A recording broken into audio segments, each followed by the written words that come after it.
Welcome to the Cork Creative Podcast. With this podcast, we hope to promote local creative businesses and people.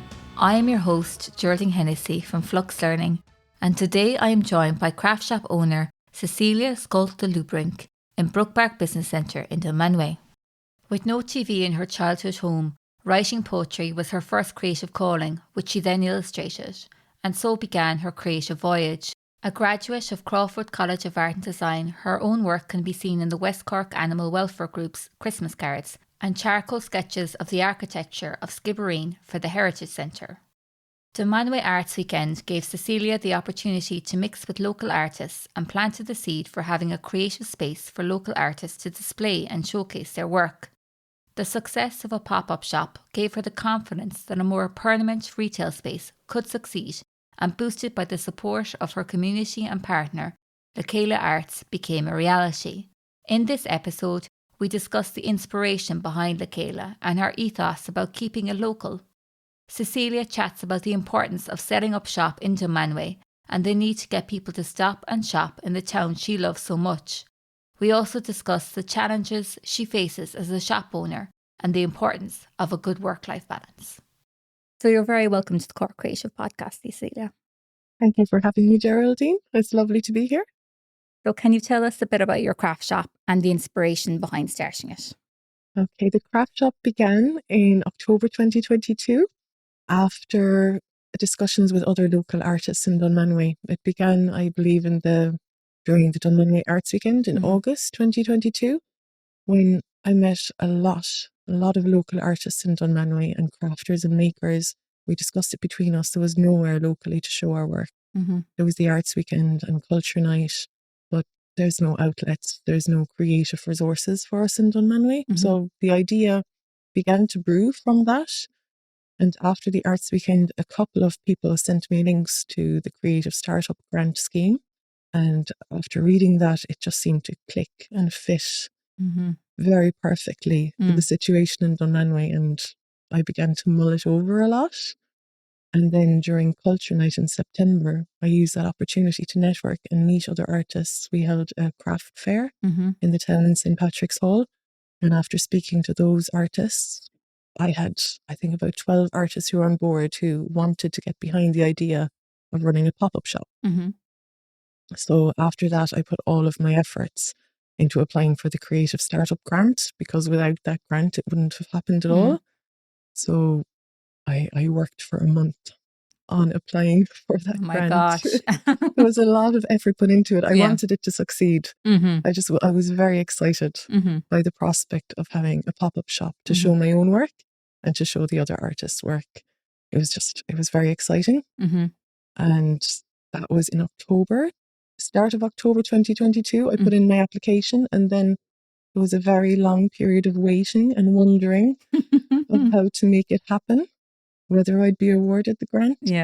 One of the biggest, I think, struggles there was deciding which building in Dunmanway to use. We knew we wanted a pop-up shop. There's quite a lot of vacant properties, but Kerr's Pharmacy, it used to be Kerr's Pharmacy, which is where the shop is now, it was mentioned to me as a possible location. And at the start I thought, oh no, can't happen there. That's too nice. I merely expected a small little rundown place somewhere. But the owner was very, very supportive of the idea. And I started planning for the shop before I knew I was getting the funding. So I really had all my hopes pinned on it. And thankfully I was awarded the funding. And from that moment, at the beginning of October, I put all my effort into doing up the shop. So it was an old pharmacy, and we were very lucky because there was a lot of equipment left there. There was a counter, there was shelving, there was an old cash register. There was a lot there to work with. And we really spent a lot of money on paint. It was myself and my partner. We stayed up all night painting the shop. How romantic. We made some signage. I wanted it to stand out and be really colourful and bright and fun. So I called it Christmas Elves Pop-Up Shop. Okay. And I wore an elf hat every day and dressed up as an elf occasionally. Because I felt that it needed to have a fun aspect to it as for being a pop-up shop. So that was where the beginning of the idea started, yes. Okay. And how did you transition then from going from a pop-up shop to a full shop? There was such a good reception. Great. I never imagined I would run a shop. I really thought, let's try this out. Let's showcase local artists' work. At the start of the pop-up shop, there was 12 artists, including myself, who I had on board. But more artists just kept approaching me to show their work. I approached other artists to ask if they would display their work. And I've lost track of the number that I had at the pop-up shop at that time. But at the moment, as a permanent shop, it has over 70 local artists and crafters showing their work. After the pop-up shop closed, just on Christmas Eve in 2022, I took a little bit of time mulling it over, and I was just kind of blown away by the experience and by people's reaction to it. But I spent Christmas and January and February thinking about it as well, really doing a lot of research, wondering how it would go if I was to make this a permanent shop. I knew it would be very different. You know, a pop-up shop it's very exciting. There's an urgency. People have to get in quickly before it's finished. While I knew that running in a permanent business would be a little bit slower than running a pop-up shop. So I decided to just go for it. My partner was very supportive. And he encouraged me to go for it as well. The landlady was supportive. And we called it Chéile Arts and started. And we opened up our doors in March, on St. Patrick's Day in March 2023. Yeah. And why Chéile? Why pick that name? Well, it was a pop-up shop. Everybody talked to me. I really absorbed the feedback of people in Dunmanway and visitors. And there was a lot of speaking of how businesses should pull together, artists should pull together. And there was just a lot of togetherness. There was a lot of people saying about getting together. It was the artists getting together, the crafters getting together, the public getting together with the artists, and the businesses getting together as well. Yes. So a fitting name. It seemed a fitting name. Very good. And it's a super location. Like it's a great location, isn't it? Yeah, I could never imagine that I would have had that exact location right in the main street of Dunmanway. I love its location. I love its big window. Very good. Very good. And what first sparked your interest in art, and how did you develop your own skills over the years? I've always been interested in art. I grew up without a television. My parents insisted on no television. They felt it would be better for my creativity. Yeah. And I thanked them for it because I think it was in times of boredom, in utter boredom, that I would go through a very vast record collection of old vinyl records. And I loved going through those records as a child. I was blown away by their illustrations, by the artwork on them. And I started to copy them when I was quite young. I did art up until my junior cert, where I think regretfully I decided not to continue art because I didn't believe there would be jobs in art. So I chose other subjects that would give me a foot into every possible job or career path. Yeah. But I always loved it. Okay. I always loved it, yes. And what was your favourite medium of choice, or what? Do you like painting or? When I was younger, definitely drawing. So I just did a lot of drawing and a bit of painting.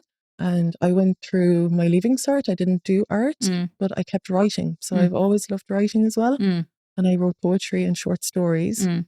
And while I was doing my leaving cert, I gathered a collection together, and it was suggested to me that I should publish my poetry. So I sent my poems off to a few different publishers, and one publisher accepted the chance to publish my work. Cool. Which was never published. Oh, shoot. But I put the book together. Yeah.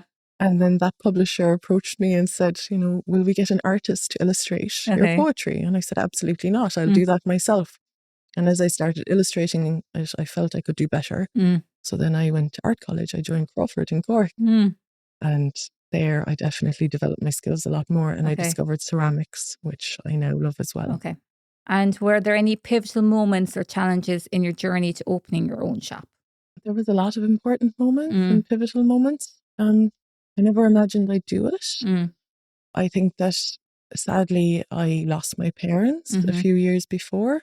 And then while I was working, I lost a colleague and they were all quite young. And I always had it in the back of my mind that I'd like to try out being an artist. Would I succeed being an artist without a steady job? Should I take that risk? And when you lose people close to you who are quite young, you feel life is too short and you need to go for that. I think that was very important in the journey to me.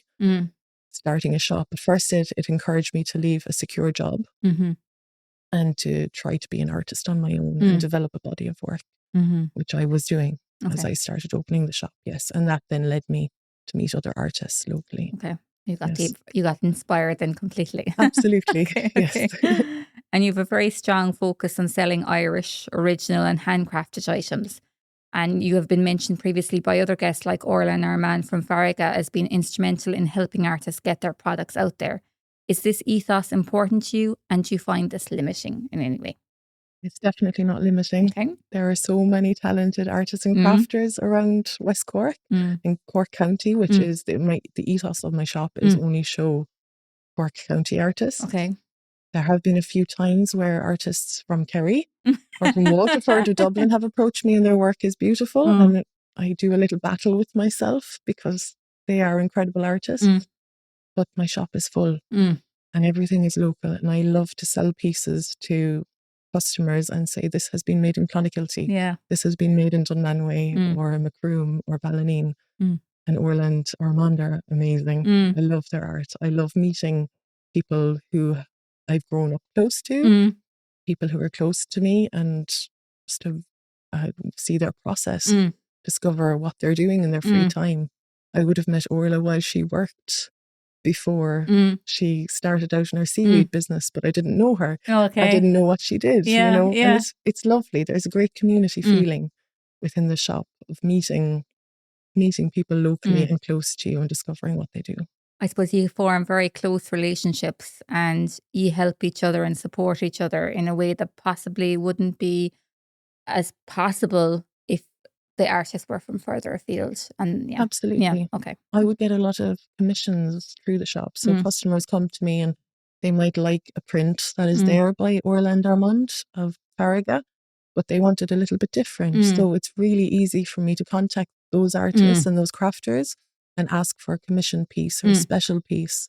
And I don't have to get it shipped from abroad. I don't have to get it shipped from Dublin. If something is not right, it's very easy to change something and to have that connection. Okay. Yes. Okay.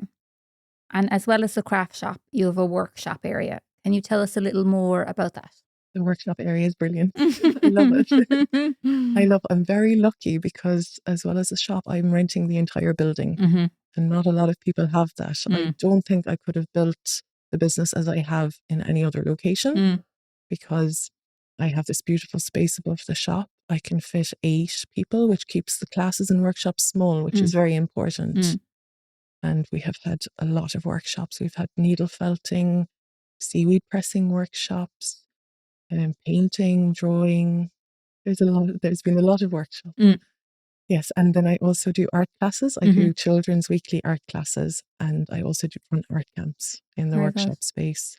I've had the feedback from people who go to the classes that as well as learning new skills or trying out crafts for themselves, they get to socialise. Yeah.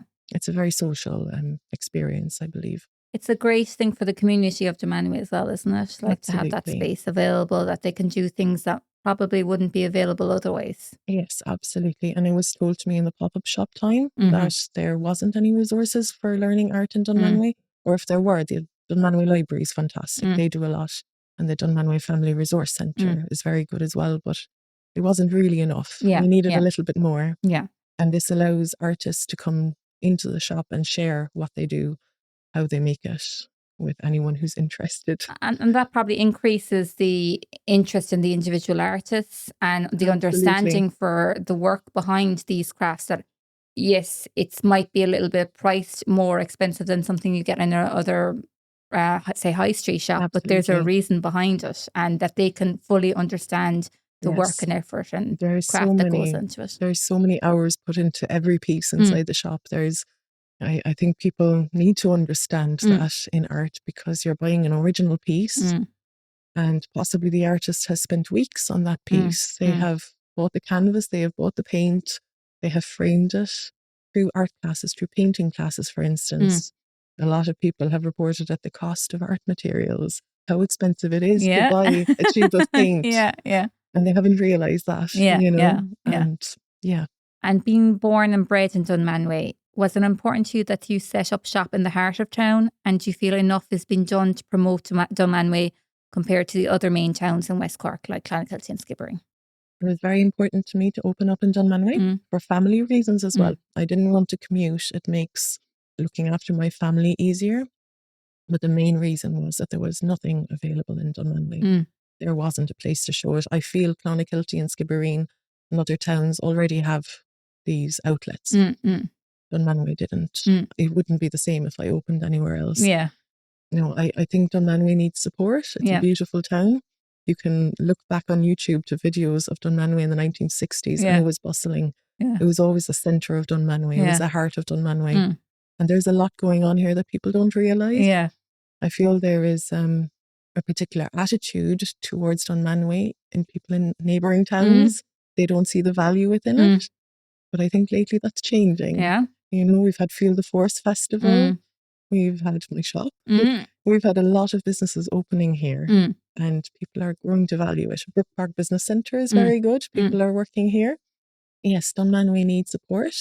I think we need more parking in the town. That seems to be a big issue because everybody drives through Dunmanway, but the ability to stop and walk around and look is limited, and possibly more signage indicating the car parks that we do have. Yeah. It's little things that can make a big difference. Yeah. I think parking is huge. Yeah. How do you select the artists and crafters whose work you display in your shop and gallery? It's very organic. It's a very organic experience. So at the beginning, I have most of the same artists that began as a pop-up shop. I met the people that I did in Culture Night and they had beautiful work. And then other artists heard about it and approached me. I guess I have standards in that the work must be well presented. It must be finished nicely. It can't be, it needs to be of good quality. But I have an inclusive nature in that I do want to show it if it is good, if it is beautiful. And if it's made well, then I'll try to find a place for it because I want to showcase what's local. I'm not choosing based upon name or status. Okay. Although I have a few well-known artists as well, and they do help a lot. Absolutely, yes. And I suppose your fine art education or in Crawford must help as well in absolutely, you knowing what's good and what's not maybe as good. Yeah, absolutely. I have the fine art education in Crawford. It was very, very good. It really was very conceptual, and it makes you question every aspect of art and why you're doing what you do. And I loved that. I worked in curating through that course as well. And after that, I worked as a sign maker and I did heritage work. So I have helped design exhibitions for the Misenhead Visitor Centre. And, I think I have a good eye in laying work out and seeing what goes well together. Okay. Yes. And how do you balance running a business with your own creative practice and personal life? My own creative practice I'm still working on. It is hard. There is a lot of work in running your own business, but I believe that running my shop is my creative practice. I am designing the shop every day. I'm painting it, I'm choosing colours, I'm laying out, I'm curating, and that is a creative practice. And I'm also learning so much. I do try to squeeze in a little bit of drawing and a little bit of painting when I can, but ultimately I'm learning. And I believe as the shop grows and establishes itself, I'll have systems in place which will allow me to have a little bit more time to make my own work. But also through my art classes with children, I'm creating every week with them and I'm playing, which I think play is very important for creativity. That must be great crack. It's great fun. I love it. You must be exhausted. It's exhausting, but it's very, very rewarding. Yeah. They're 2 hours a week and the children are so happy. Yeah. They can help themselves to whatever materials are in the room. Yeah. They can choose if they do clay, if they do painting, if they want to stick stickers or build something out of cardboard. And that's very rewarding. They're a happy 2 hours every week. Children have no inhibitions. Like they just, they're not limited by anything. Like, and sometimes I think they can be so amazing, the art that little kids can produce. Like, and some of the best artists in the shop, their work is amazing because they have that freedom to play. They're not just painting. They're adding a bit of newspaper here and there, or they're experimenting to see what works. And that's the basis for creativity. Okay. Yeah. what are some of the biggest challenges you faced as a small business owner and how did you overcome them? I think one of the biggest challenges is the need to do everything yourself. You have everything. You don't realize that running a business and getting started, but everything you have to do yourself. You open the shop yourself, you see after the customers, you do your accounts, you clean, you curate, you plan art classes. I've overcome that by taking on an employee. So that's starting. That helps a lot. A very part-time employee. But also I've had some of the artists that I've made really good friends with and they volunteer. So that has helped a lot. Great, they come in when they can.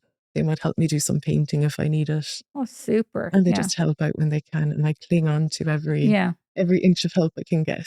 Well, that's good, like that they kind of give back. They appreciate what you've done for them and they're kind of giving back. It's a real kind of a collaborative, I suppose, relationship you have with the artists. So. Absolutely, yes. Okay. And you have over a year now of running your own business. What advice would you give to someone looking to start their own craft business? Do lots of research. But then go for it. I think you have to go for it because like me, I had a lot of thoughts in my head. Could I do this for a long time now? It wasn't running a shop. It was being an artist and working on my own. Can I make a financial living out of that? But you'll never find out unless you try it. Yeah. But then I guess if you go for it, you need to plan it out. You need to have a plan, but you need to be able to adjust that. As and when you need to. You can't be too rigid. You need to listen to people. You need to be receptive to what's needed, what people want. But yet, you have to look after yourself. Yeah. And yes, I think one of the biggest things for me that I'm learning is to switch off at the weekends. When I'm not working, I put my phone away. I don't do any work. Then I'm with my family. And then when I'm at work, I give myself fully in the day. And from the moment I finish at 6, I'm finished. That's a good balance though. Absolutely. Important. So balance off time and work time. Yes. Thanks so much, Cecilia, for joining us on the Cork Creative Podcast. If you'd like to learn more about Cecilia and Chéile Arts, you can find links on corkcreative.ie. Thank you, Geraldine.